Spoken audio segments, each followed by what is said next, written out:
बच्चों आज हम सीखेंगे प्रश्नावली 7.1 अध्याय 7 राशियों की तुलना का प्रश्न संख्या 2। निम्नलिखित अनुपातों को प्रतिशत में बदलो। तो हम पढ़ रहे हैं राशियों की तुलना। तो राशियों की तुलना में पहली चीज हमने क्या सीखा?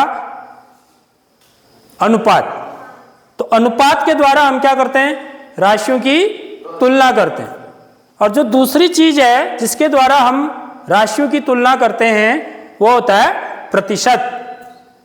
ठीक है, तो प्रतिशत का क्या मतलब होता है? प्रतिशत का मतलब क्या है यहां पर समझिए, प्रतिशत। ठीक है, इसका मतलब हुआ, यदि मैं इसको तोड़ के लिखूं प्रतिधन शत, प्रति माने प्रत्येक, प्रति माने क्या हुआ? प्रत्येक, शत माने 100। तो प्रतिशत का मतलब क्या होता है? प्रत्येक 100 में से कितना। ठीक है, प्रत्येक 100 में से कितना। जैसे आपके 100 नंबर का पेपर हुआ, ठीक है, गणित का, उसमें से माना आपने 60 ही अंक प्राप्त किए। ठीक है, कितने अंक प्राप्त किए? 60 ही अंक। 100 नंबर का पेपर है, ठीक है, यानी कि 100 में से कितने आए? 60 ही। तो इसको भिन्न के रूप में यदि हम लिखेंगे तो क्या लिखेंगे? 60 बट्टे 100। ठीक है, तो इसी को हम क्या बोलते हैं? 60% बोलते हैं। ठीक है, तो यहां से एक चीज और भी पता चलती है हमको। क्या पता चलती है? कि प्रतिशत वह भिन्न होती है। ये देखो, ये क्या है? भिन्न है। प्रतिशत वह भिन्न होती है जिसका हर कितना होता है? 100 होता है।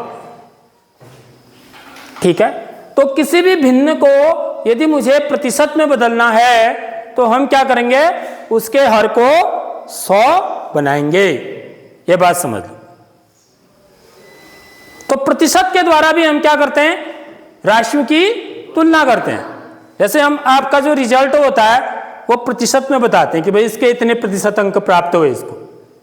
ठीक है, उससे हम तुलना करते हैं। फिर दूसरे की तुलना में इसके कितने ज्यादा अंक प्राप्त हुए। डायरेक्ट अंक नहीं बोलते हैं, क्या बोलते हैं? प्रतिशत। कितने प्रतिशत अंक प्राप्त हुए।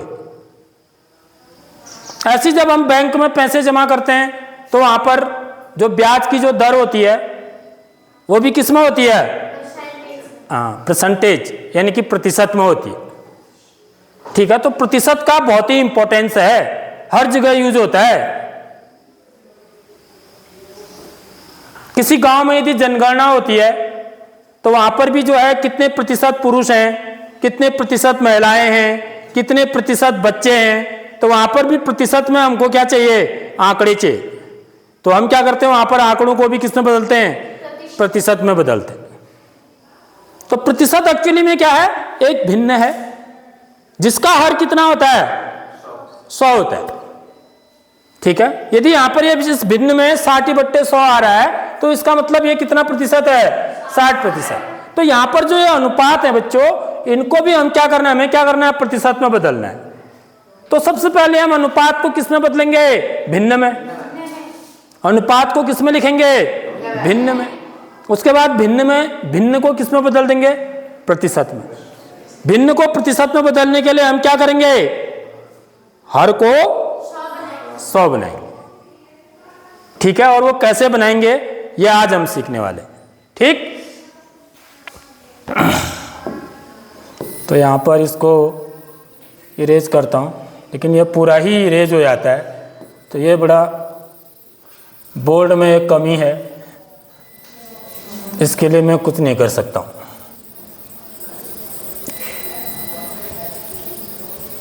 ठीक है, तो देखिए पहला वाला ए वाला भाग को हम हल करेंगे।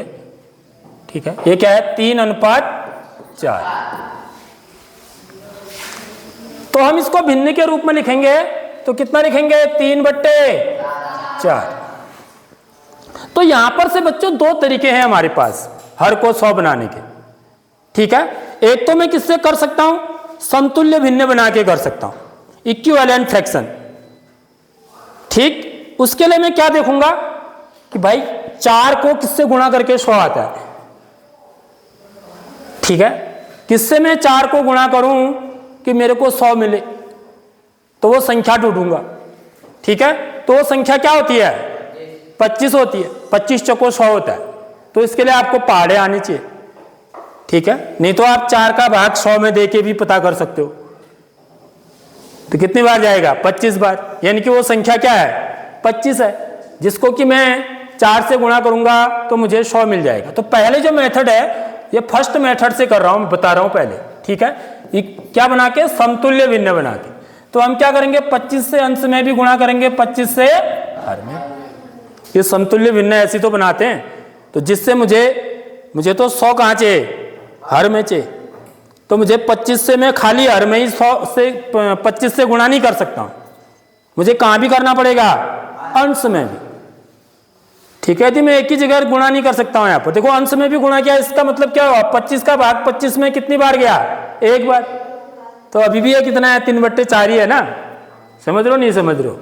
लेकिन इससे क्या फायदा होगा कि मेरा अब ये भिन्नु का गुणा आपको पता आना चाहिए, ठीक है। 25 को 3 से गुणा करेंगे, 25 3 75, 25 चको 100, तो बराबर कितना आ गया, देखो अब इसका हर 100 बन गया ना, तो मैं इसको कितना प्रतिशत बोलूंगा, 75%। तो 3/4 का मतलब 75% होता है, ठीक है। और एक दूसरी विधि है, वो ज्यादा बढ़िया है। क्यों है बढ़िया ज्यादा, ये देखिए यहां पर, क्योंकि हर सवाल देखिए यहां पर, जैसे यहां पर 2/3 है ना, 2:3, तो इसको 2/3 लिखेंगे, ठीक। अब आप वो संख्या नहीं बता सकते हो जिसको 3 से गुणा करके 100 आता हो, ऐसी कोई संख्या नहीं है जिसको 3 से गुणा करके करेक्ट 100 आता हो, है नहीं। तो ऐसी स्थिति में फिर आप इस विधि से यदि करोगे तो आप मुश्किल में पड़ जाओगे। तो इसके लिए जो सेकंड मेथड है वो ज्यादा बेहतर है, ठीक है। जो द्वितीय विधि है आपकी, द्वितीय विधि सेकंड मेथड, इससे आप करेंगे हर सवाल को प्रतिशत में बदलेंगे अनुपात को। इसमें क्या करते हैं हम बच्चों, देखिए 3:4 है, तो इसको 3/4 लिखेंगे, ठीक है, पहली बात।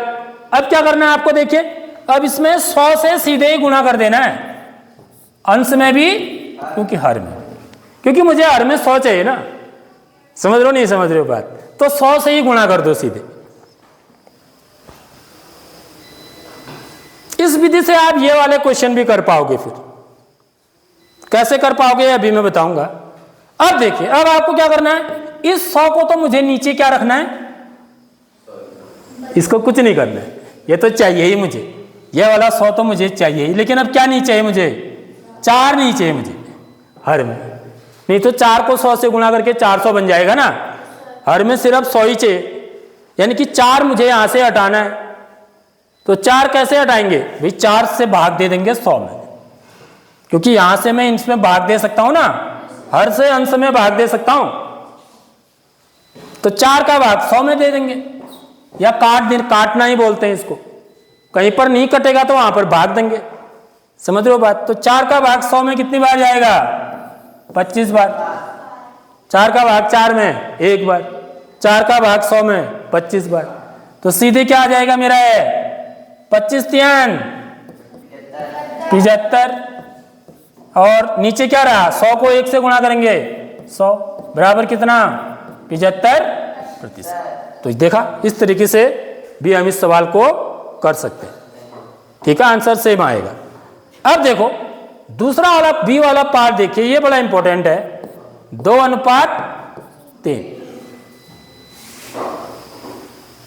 तो इसको हम क्या लिखेंगे, 2/3 बराबर 2/3, ठीक है। अब मुझे कोई संख्या ऐसी पता नहीं है जिसको 3 से गुणा करके 100 आता है, यानी कि इस मेथड से पहली वाली विधि से नहीं कर सकता इसको मैं, समझ रहे हो। तो मुझे दूसरी वाली विधि से ही करना पड़ेगा। तो हम क्या करेंगे, 100 से अंश में भी गुणा करेंगे, 100 से हर में भी, ठीक बात आ गई समझ में। अब ये कितना हो जाएगा, देखिए अब 3 से 100 नहीं कटता है, 3 का भाग 100 में पूरी बार नहीं जाता है। तो ऐसी स्थिति में आपको क्या करना है, पहले गुणा कर लेना है, 2 को 100 से गुणा करेंगे तो कितना आ जाएगा 200 बट्टे 3 गुणा 100। यह बात आ गई समझ में बच्चों? ये तो गुणा कर दिया मैंने, इनको नहीं किया अभी, इसको नहीं, क्योंकि मुझे 100 से इसको गुणा करना ही नहीं है, मुझे तो नीचे 100 रखना है ना, क्योंकि प्रतिशत में तभी लिख पाऊंगा मैं जब इसका हर क्या होगा 100 होगा। तो अब क्या कर दो, 3 का भाग 200 में दे दो। ठीक है, तो हम यहां पर 3 का भाग किस में दे देंगे 200 में दे देंगे, भले ही पूरी बार नहीं जाएगा ये, देख लो अभी कितनी बार जाएगा 3 छक 18, घटाएंगे 2, अब क्या उतरेगा 0, फिर कितनी बार जाएगा 6 बार, 3 छक 18, तो शेष कितना रहा 2, तो शेष 2 रह रहा है, देख लो। तो भाग पूरी बार नहीं जा रहा है, समझ रहे हो बात? तो इसको कैसे लिखेंगे फिर? अब इसको लिखेंगे मिश्र भिन्न के रूप में, मिश्रित भिन्न के रूप में, समझ रहे हो बात? तो भिन्न 3 प्रकार के होते हैं ना, एक समभिन्न, विषम भिन्न और मिश्रित भिन्न। समभिन्न कौन है? जिनका हर बड़ा है, ठीक है, अंश क्या है छोटा है। विषम भिन्न क्या है? अंश हर छोटा है, अंश बड़ा है। और तीसरा मिश्रित भिन्न होता है, यह विषम भिन्न का ही रूप होता है, ठीक है। तो इसको कैसे लिखते हैं? जितनी बार भाग गया, कितनी बार गया भाग 66 बार, उसको लिखेंगे।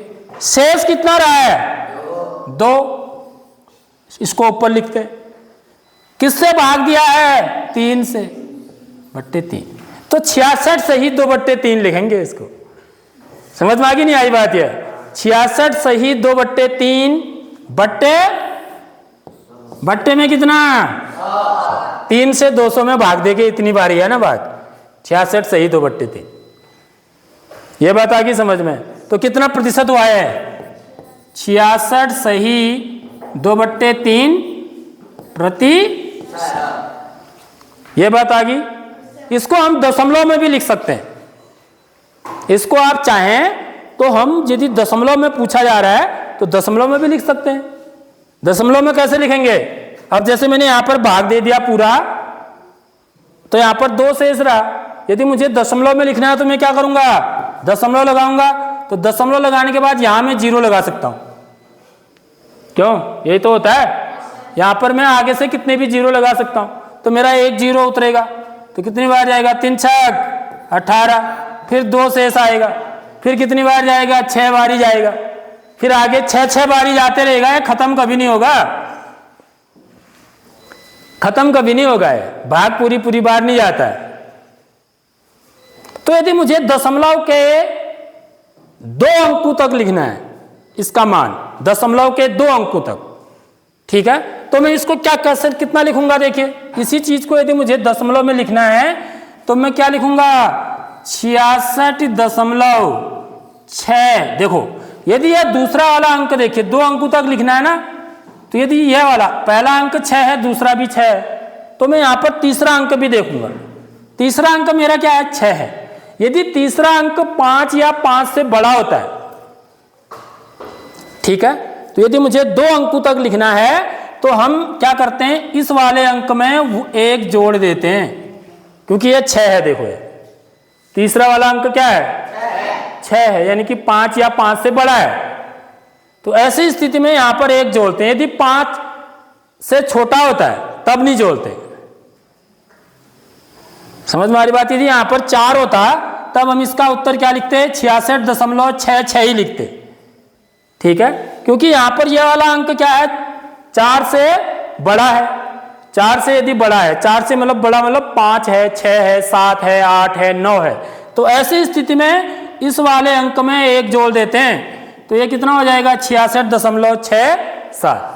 इतना क्या आ जाएगा सीधे बट्टे 100, यानी कि इतना प्रतिशत हो जाएगा 66.67%। तो दशमलव में उत्तर यह होगा, ठीक है, भिन्न के रूप में यह होगा, ठीक है। तो दोनों में हम इसका उत्तर लिख सकते हैं। तो सेम इसी प्रकार से आपको ये सवाल बना के लाने, ये तो आपके किताब के क्वेश्चन थे तो ये मैंने आपको एक्स्ट्रा दिए हुए हैं, ठीक है। तो इन सवालों को आपको बना के लाना है और मैं देखूंगा इसको।